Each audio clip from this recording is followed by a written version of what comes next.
The Nigeria Premier Football League (NPFL) has fined Rangers International Football Club 5 million naira for multiple infractions during their Matchday 35 fixture against Eyimba International Football Club at the Nnamdi Azikiwe Stadium in Enugu. Hi, welcome to What's Happening. These are the top 10 stories. At number 1, former President Goodluck Jonathan has advised President Bola Tinubu to promote a democracy that allows all citizens to express themselves freely. Speaking at a symposium marking 25 years of unbroken democracy in Nigeria, held at the banquet hall of the State House in Abuja on Tuesday, Jonathan underscored the importance of inclusivity and free expression. He called for the creation of a Nigeria where every citizen has a voice and where opportunities are accessible to all. Jonathan cautioned against a democracy built on regional or religious politics and urged the National Assembly to explore models that could prevent do-or-die politics, which he described as harmful to the consolidation of democracy. The event, chaired by Jonathan, was attended by Vice President Kashim Shettima, Secretary to the Government of the Federation, George Akume, and other dignitaries. At number 2, the Senate has passed the 98.5 billion naira 2024 supplementary budget for the Federal Capital Territory Administration. Senate President Goodluck announced the passage during the plenary Tuesday after the consideration and adoption of a report of the Committee on the Supplementary Budget by Senator Mohammed Ibrahim, representing Yobe South. Senator Ireti Kingabe, representing the Federal Capital Territory, raised concerns about being marginalized in Senate committee discussions related to her constituency.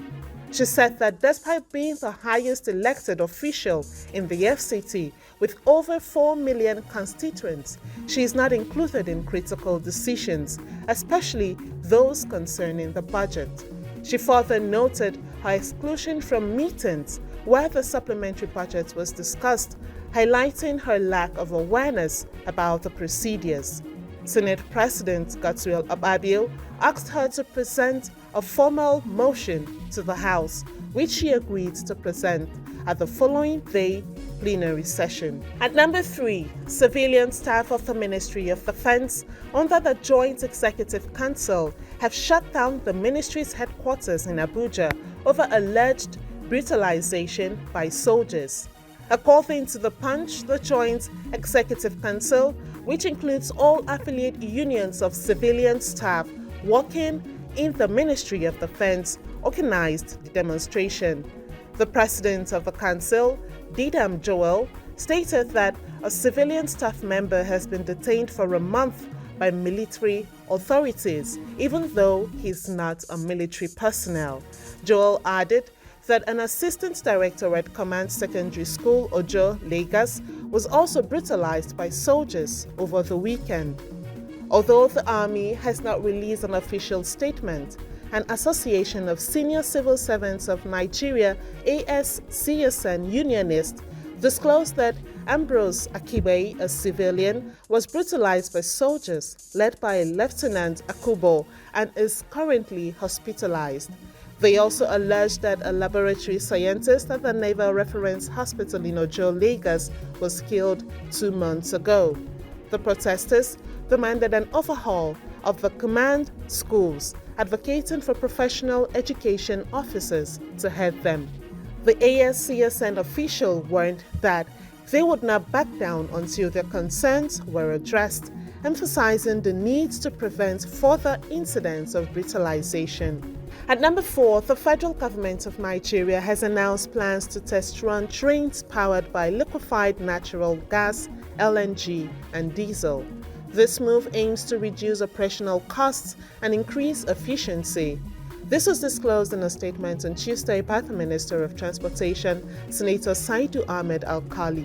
Alkali explained that from interactions with engineers, the process has reached an advanced stage.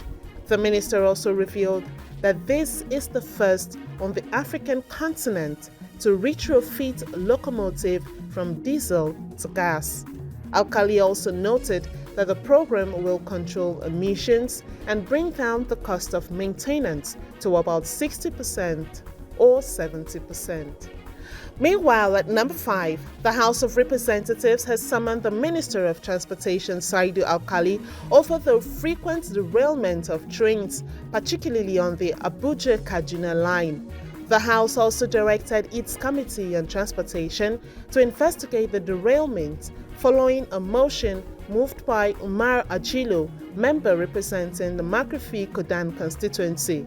In the motion, Mr. Achillo said the frequency of derailment on the Abuja-Kaduna line has become worrisome. He stated that the Abuja-Kaduna train derailed on Wednesday, June 5, 2024, and had earlier derailed in May 2024. The House therefore resolved that the Minister and other stakeholders must explain to Nigerians the reason behind the repeated derailments and the measures taken to prevent further occurrences of these unfortunate incidents. The House also mandated its Committee on Land Transportation to investigate within 4 weeks. At number 6, Aliko Dangote, president of Dangote Group, announced on Monday that the release of premium motor spirit (PMS) from the Dangote Refinery would be delayed until July. Dangote assured that the product would be available between June 10th and 15th, after which it would be kept in tanks to settle before entering the market in the 3rd week of July. Last month, Dangote announced plans to start selling PMS in June, aiming to end Nigeria's petrol imports. Speaking at the Africa CEO Forum Annual Summit in Kigali, Rwanda, he expressed confidence in transforming Africa's energy landscape. Dangote's announcement was welcomed by marketers and Nigerians who hope that the refinery's operations will significantly reduce petrol prices from around 700 naira to 500 naira or below. He emphasized the refinery's capacity to produce enough fuel for domestic consumption and for export to other countries, including Brazil and Mexico. At number 7, the Nigeria Premier Football League (NPFL) has fined Rangers International Football Club 5 million naira for multiple infractions during their March Day 35 fixture against Eyimba International Football Club at the Nnamdi Azikiwe Stadium in Enugu. The league's chief operating officer, Davidson Owumi, issued a letter to Rangers outlining the breaches committed during the game. During the match, which ended in a goalless draw, fans invaded the pitch in protest after a penalty was awarded to Rangers in added time. The league found Rangers guilty of over-ticketing, leading to overcrowding, a violation of Rule B15, Section 24, resulting in a 2 million naira fine.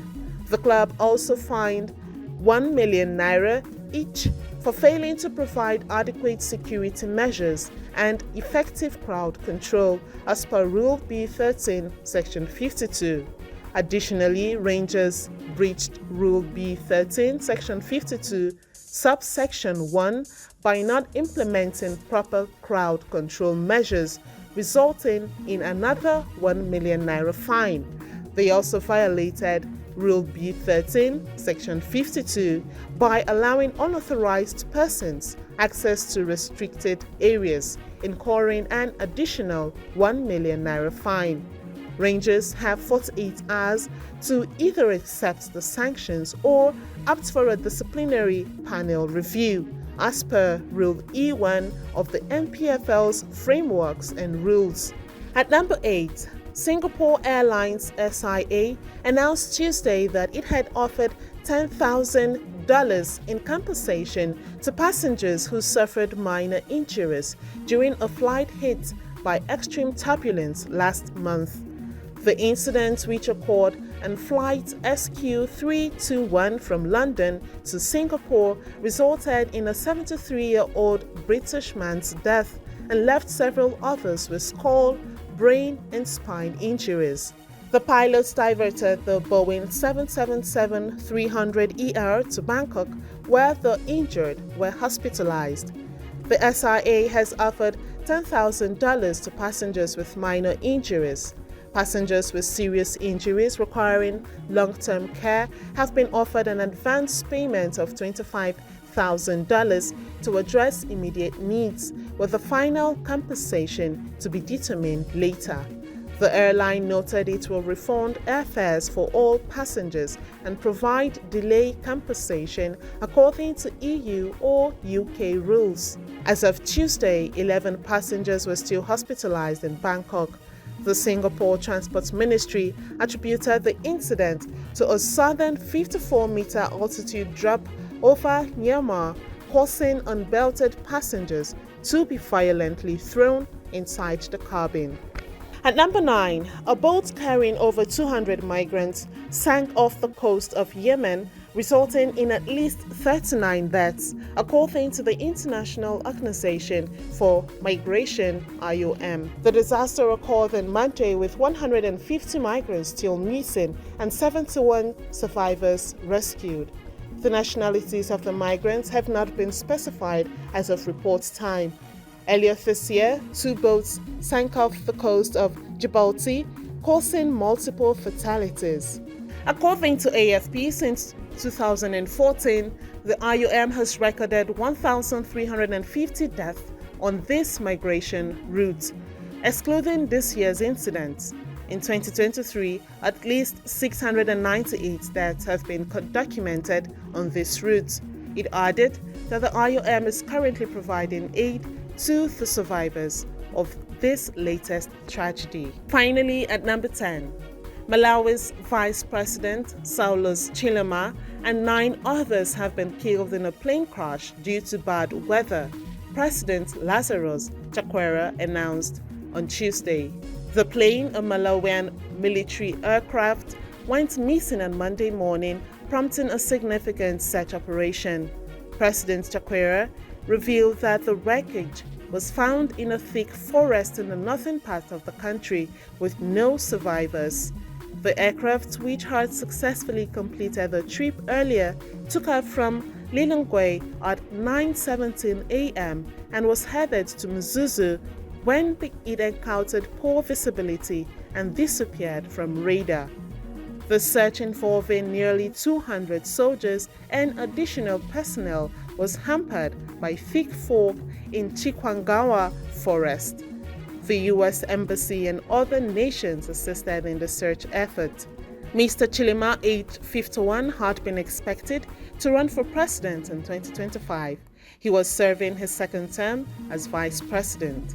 The crash also claimed the lives of former First Lady Shanil Zimberi and 3 members of the Malawian military. Mr. Chilima is survived by his wife, Mary, and their 2 children. That's it on what's happening.